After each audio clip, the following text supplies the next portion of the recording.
আগে তোমাদের ভিডিওতে ভিউজ হতো, এখন তোমরা ভিডিও আপলোড করলে 10টা 15টার বেশি ভিউজ হয় না। এর মানে একটাই, তোমাদের চ্যানেলটা ফ্রিজ হয়ে গেছে। তো আজকের এই ভিডিওতে তোমাদের বলবো যে কীভাবে তোমরা তোমাদের চ্যানেলটা আনফ্রিজ করবে। এমন কিছু ভুল আছে যেই ভুলগুলো তোমরা করছো, যার জন্য তোমাদের ইউটিউব চ্যানেলটা ফ্রিজ হয়ে গেছে। এবং লাস্টে উপায় বলবো কীভাবে তোমরা তোমাদের চ্যানেলটাকে আনফ্রিজ করবে। 1 নম্বরে চ্যানেল ফ্রিজ হওয়ার কারণ সেটা হচ্ছে হয়তো তোমরা তোমাদের চ্যানেলের ক্যাটাগরি চেঞ্জ করে দিয়েছো। ধরো আগে তোমাদের চ্যানেলের ক্যাটাগরি ছিল এডুকেশন, এখন তোমরা চ্যানেলের ক্যাটাগরি রেখে দিয়েছো হাউ টু স্টাইল। তোমরা ভুলেও তোমাদের চ্যানেলের ক্যাটাগরি চেঞ্জ করবে না। তোমরা যদি তোমাদের চ্যানেলের ক্যাটাগরি চেঞ্জ করো তাহলে কিন্তু তোমাদের চ্যানেলটা ফ্রিজ হয়ে যাবে। 2 নম্বরে চ্যানেল ফ্রিজ হওয়ার কারণ সেটা হচ্ছে হয়তো তোমরা অনেক গ্যাপ দিয়ে ভিডিও আপলোড করো। ধরো আজকে একটা ভিডিও আপলোড করলে 1 মাস পরে একটা ভিডিও আপলোড করলে, আবার 2 মাস গ্যাপ দিয়ে আর একটা ভিডিও আপলোড করলে, এরকম করলে হবে না। তোমাদের এই কারণেও কিন্তু তোমাদের ইউটিউব চ্যানেলটা ফ্রিজ হয়ে যেতে পারে। 3 নম্বরে তোমাদের যেই ভুলটার কথা বলবো, এই ভুলটা অনেকেই করে, যার জন্য ইউটিউব চ্যানেলটা ফ্রিজ হয়ে যায়।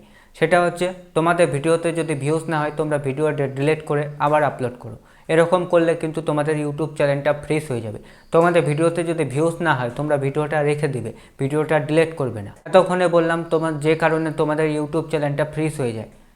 এখন তোমাদের বলবো যে তোমরা তোমাদের চ্যানেলটাকে আনফ্রিজ কীভাবে করবে। তোমরা সাইডে দেখো ওয়াইটি স্টুডিওটা ওপেন করে নিয়েছি।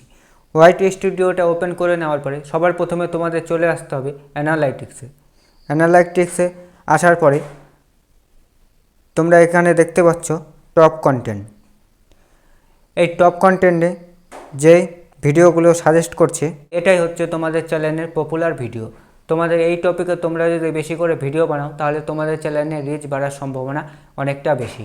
তারপরে তোমাদের যে কাজটা করতে হবে সেটা হচ্ছে তোমাদের ট্রেন্ডিং টপিকে ভিডিও বানাতে হবে। তোমরা যদি ট্রেন্ডিং টপিকে ভিডিও বানাও, তাহলে তোমাদের ভিডিওটা 100% চলবে এবং তোমাদের যে চ্যানেলটা আছে সেই চ্যানেলটা তোমাদের আনফ্রিজ হয়ে যাবে। এত কিছু করার পরেও যদি তোমাদের চ্যানেলটা আনফ্রিজ না হয়, তোমাদের আমি একটাই সাজেস্ট করব, সেই চ্যানেলটা বাদ দিয়ে তোমরা একটা নতুন চ্যানেল বানিয়ে নিবে। কারণ নতুন চ্যানেল ইউটিউব বেশি সাপোর্ট করে। তোমরা যদি নতুন চ্যানেল বানিয়ে নাও, তাহলে সেখানে তোমরা তাড়াতাড়ি সাকসেস পাবে।